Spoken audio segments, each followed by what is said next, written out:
Lagi bang nasisira ang mga electric pan nyo? Ito na ang solusyon sa mga problema nyo. Ayan, oh. 12 volts motor. Ayan, ganito lang yan, oh.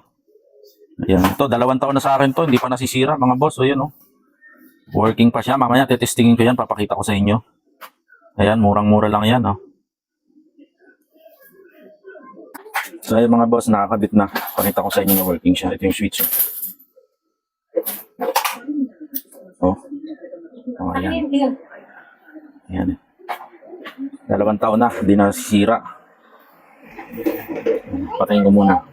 Nakita ko paano i-assemble yan, mga boss. Bale, dito ko lang kinabit yung switch niya, mga boss. Ayan. Yun, oh. Hindi pala nakasaksak. Ito na. Oh. Lakas. Tapos ito lang, 12 volts supply. Tapos dito na. Dito yung dati niyang switch. Tinanggal ko na. Yan o, ganyan siya, mga boss. 2 klase nga pala, mga boss, yung gantong motor. Isang bushing type, kagaya niyan. Tapos isang bearing type. Ito yung nakakabit bearing type yan. So, bahala na kayo kung anong gusto nyo. Pero, parehas namang matibay yan. 12 volts motor.